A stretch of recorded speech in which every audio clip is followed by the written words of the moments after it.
अस्सलाम वालेकुम। उम्मीद करते हैं आप सब खैरियत से होंगे। बहुत सारे नौजवान जो आजकल पुलिस में भर्ती होना चाहते हैं, बहुत सारे सवालात हैं उनके ज़हन में और बहुत ज़्यादा कन्फ्यूजन का शिकार हैं। आजकल एसपीओ, पीएचपी और पंजाब पुलिस में कांस्टेबलान की भर्ती आई हुई हैं और बहुत सारे जो जवान हैं कैंडिडेट वो पूछते हैं कि सर इनमें आगे मामलात कैसे होंगे, फिज़िकल टेस्ट कब होगा, कैसे होगा, उसके बाद मेडिकल कैसे होगा, कब होगा, सीटीएस का टेस्ट कब होगा, कैसे होगा और इनके क्या तरीक़ाकार है। आज की वीडियो में हम बहुत सारी कन्फ्यूजन दूर कर देंगे। बहुत सारे नौजवान जो इस कन्फ्यूजन का शिकार रहते हैं कि हम भर्ती होंगे या ना होंगे, क्या तरीक़ाकार है और क्या जो है वो हम मेरिट पर होगा या सिफारिश और रिश्वत चलेगी। तो सबसे पहली बात तो मैं ये करूँगा कि आप ख़ुद से ये पूछें कि क्या डिटर्मिनेशन लेवल है आपका किसी भी काम को करने का। अगर आप इतने डिटर्मिन्ड हैं कि आपको वो कामयाबी मिले तो आप यकीनन ज़रूर कामयाब होंगे। बहुत सारी चीज़ें हैं, इसलिए मिक्सअप ना हो जाए और समझ आने में आसानी रहे, इसलिए हम तरतीब से बात करेंगे। सबसे पहले अप्लाई के बाद जो मरहला आता है वो है फ़िज़िकल टेस्ट का। फ़िज़िकल टेस्ट में कद और छाती होती है।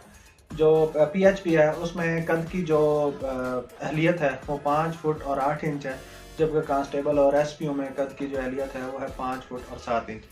छातीस दोनों में 33 चाहिए और फुलाव के साथ वो 34.5 होनी चाहिए, यानी कि फुलाव और जो आपकी ओरिजिनल छाती है उसमें 1.5 इंच का फ़र्क होना चाहिए। आपकी छाती अगर थोड़ी बहुत कम है तो आप पुशअप लगाया करें डेली, सिर्फ पुशअप लगाया करें, इसके अलावा कोई एक्सरसाइज ना करें। पुशअप से आपकी छाती बहुत ज़्यादा जल्द इंक्रीज़ हो जाएगी।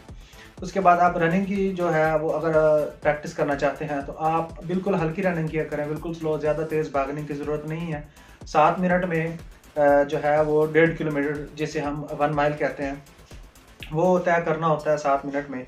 तो उसके लिए आप अपना स्टैमिना बनाएं। अगर आप 7 मिनट सिर्फ भागते रहेंगे मुसलसल और रुकेंगे नहीं तो मेरा दावा है कि आप ज़रूर कामयाब हो जाएंगे। बस आपने रुकना नहीं है प्रैक्टिस करते वक्त। तो फिर जब फाइनल होगा तो आपको पता होगा 7 मिनट है तो आप इंशाल्लाह ज़रूर कामयाब हो जाएंगे। उसके बाद जब आपकी रनिंग का दिन होगा, आपने उससे पहले पानी नहीं पीना, रनिंग से तकरीबन एक घंटा पहले। उसके बाद आपने सुबह खाना खा कर नहीं जाना और अगर दोपहर को है या शाम को रनिंग है तो हल्की फुल्की कोई चीज़ खा लेनी है। इसके अलावा आपने पेट भर कर कोई चीज़ नहीं खानी चाहिए और अगले दिन अगर रनिंग है तो रात को भी आप ज़्यादा ना खाएं, जिससे सांस में फूलने में बहुत ज़्यादा जो है वो दुश्वारी होती है ज़्यादा अगर आप खा लेंगे तो। उसके बाद आप रनिंग से पहले वाशरूम ज़रूर हो लें। इसके अलावा 2-4 और चीज़ें हैं तो बात लंबी हो जाएगी, वो मैं अगली वीडियो में बता दूंगा आपको। फिज़िकल टेस्ट पास करने के बाद अगला मरहला आता है वो है टेस्ट की तैयारी का। आजकल सीटीएस का टेस्ट है और टेस्ट में आपको मैं तरीका बताता हूँ कि किस तरह आपने तैयारी करनी। इसमें मैट्रिक की जो बुक्स हैं वो फॉर एग्जांपल अगर आप मुशर्रती उलूम की तैयारी करना चाहते हैं तो मुशर्रती उलूम की मैट्रिक की जो किताब है उसको पूरा पढ़ लें, उसके एमसीक्यूज़ तैयार कर लें, उसमें इंग्लिश की जो चीज़ें हैं वो तैयार कर लें। बेसिक इंग्लिश ग्रामर है, टेंसेस है, पार्ट्स ऑफ स्पीच हैं, इंग्लिश में उसकी तैयारी हो जाएगी। इसके अलावा इस्लामियात जो मैट्रिक में पढ़ाई जाती हैं, क्योंकि मैट्रिक लेवल का इम्तहान है एसपी और कांस्टेबल का, तो उसकी जो बेसिक चीज़ें वही पूछी जाएंगी। इसके अलावा कंप्यूटर बहुत ज़्यादा अहम है, उसकी भी आप तैयारी कर लें। इसके बाद जो पीएचपी है उसका एफए, उसकी जो अहलियत है तो आपको एफए की भी किताबें पढ़नी पड़ेंगी। कंप्यूटर और इंग्लिश 2 चीज़ों पे फोकस होता है। इसके अलावा जनरल नॉलेज है जो आपको जिसमें बहुत ज़्यादा चीज़ें आ जाती हैं। नेक्स्ट 1-2 वीडियोस में मैं टेस्ट पर डिटेल से बात करूंगा। फिलहाल इस वीडियो की तवालत को मद्देनज़र रखते हुए हम आगे चलते हैं। सीटीएस टेस्ट करने के बाद अगला जो टेस्ट है वो आपका साइकोलॉजी का टेस्ट है। साइकोलॉजी के टेस्ट में आपको बहुत ज़्यादा कोई तैयारी इतनी ज़्यादा नहीं करनी पड़ती, बस बेसिक सी चीज़ें होती हैं और उसमें आपने ज़्यादा ओवर क्लेवर नहीं बनना और मतलब कि उस तरह ये पूछा जाएगा कि आपको क्या गुस्सा किस तरह का आता है। आपने बहुत जल्दी आ जाता है, ज़्यादा आता है, कम आता है, बिल्कुल नहीं आता, तो आपने दरमियाना सा हिसाब रखना है कि समटाइम्स बाज़ औक़ात आ जाता है। तो ज़्यादा झूठ नहीं बोलना। अगर आप झूठ बोलेंगे तो एक ही तरह के 5-5 क्वेश्चन पूछे गए होते हैं मुख्तलिफ घुमा फिरा के, तो वो आप पकड़े जाएंगे।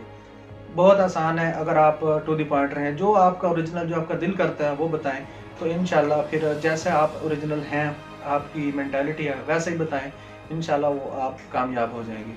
साइको टेस्ट के बाद अगला टेस्ट का जो मरहला है वो है मेडिकल का। मेडिकल तक जो स्टूडेंट पहुंच जाते हैं उन समझ लें कि वो 100% भर्ती हैं और उनमें कोई ख़ास अगर कोई बीमारी नहीं है तो वो नहीं मतलब कि उनको नहीं निकाला जाएगा। तो मेडिकल का ये तरीक़ाकार है कि आपने अगर खुदा ना खास्ता अगर आप हीट अप हैं, कोई हेपेटाइटिस कोई छोटा मोटा अगर है टेस्ट में, तो आप ऐसा करेंगे टेस्ट के लिए जब आप ब्लड देने जाते हैं तो 2 गिलास जो गन्ने का रस है वो पी लें, और उससे आपकी जो सारी जो है फिज़िकल कंडीशन वो ठीक हो जाती है कुछ वक्त के लिए। अगर खुदा न खास्ता कुछ है भी तो उससे आपको बहुत ज़्यादा फ़ायदा होगा और आपका जो मेडिकल है वो इंशाल्लाह 100% क्लियर हो जाएगा। उसके बाद जो PHP की जो ट्रेनिंग है वो 8 महीने है। बेसिक आपको ट्रेनिंग के लिए बुला लेंगे, और आप जो हेडक्वार्टर है अगर कोई ट्रेनिंग सेंटर फ्री है तो फ़ौरन आपको ट्रेनिंग सेंटर में बुलाएंगे, अगर नहीं है तो कुछ अरसे के लिए आप किसी को हेडक्वार्टर में क्लोज रखेंगे। उसके बाद जैसे ही कोई ट्रेनिंग सेंटर फ्री हो आपको उसमें बुला लेंगे। PHP की जो बेसिक ट्रेनिंग है वो 8 महीने की है। SPU की और कांस्टेबल, लेडी कांस्टेबल की जो बेसिक ट्रेनिंग है वो 6 महीने की है। ट्रेनिंग में कुछ इस तरह नहीं होता, बस आप ये सोचें कि ट्रेनिंग मुश्किल भी होती है, लेकिन आप ये सोचें कि आज तक कोई बंदा जो है वो ट्रेनिंग सेंटर में मरा नहीं है। तो इंशाल्लाह आपको भी कुछ नहीं होगा, आपने भी इजी रहना है। बस वो वही टाइम मुश्किल होता है थोड़ा, बाकी आगे बहुत ज़्यादा आसानियाँ रहती हैं। उसके बाद सबसे अहम टॉपिक है, बहुत ज़्यादा लोग इसमें कन्फ्यूजन का शिकार रहते हैं कि तनख्वाह कितनी है। तो मुख्तलिफ तनख्वाह जो है वो वेरी करती है डिपार्टमेंट टू डिपार्टमेंट। PHP की सैलरी और है, कांस्टेबल जो पंजाब पुलिस की उसकी और है, और SPU की सैलरी और है। ट्रेनिंग में सबको जो है वो तकरीबन आधी तनख्वाह मिलती है, जिसे हम कहते हैं कि हाफ सैलरी, लेकिन वो हाफ नहीं होती, उसमें से बस 1-2 अलाउंसेस कम होते हैं, राशन अलाउंस, क्योंकि ट्रेनिंग सेंटर में खाना गवर्नमेंट देती है, तो उसका जो 5-7 हज़ार है वो अलाउंस नहीं मिलता ट्रेनिंग सेंटर में। आमतौर पर 20-22 हज़ार होता है सबका, SPU PHP कांस्टेबल का। लेकिन ट्रेनिंग के बाद जो PHP का नौजवान है उसको सोल्जर, जिसे हम कांस्टेबल कहते हैं 7वें स्केल का, PHP उसकी तनख्वाह तकरीबन 25-26 हज़ार हो जाती है और फिर आहिस्ता से इंक्रीज़ कर जाती है। पंजाब पुलिस का जो कांस्टेबल है उसकी सैलरी ट्रेनिंग खत्म होने के बाद 28-29 हज़ार तक है आजकल के दौर में। और SPU का जो जवान है उसकी SPU की सैलरी ज़्यादा है, बहुत ज़्यादा है, उनसे मतलब उनके कुछ अलाउंसेस भी ज़्यादा हैं।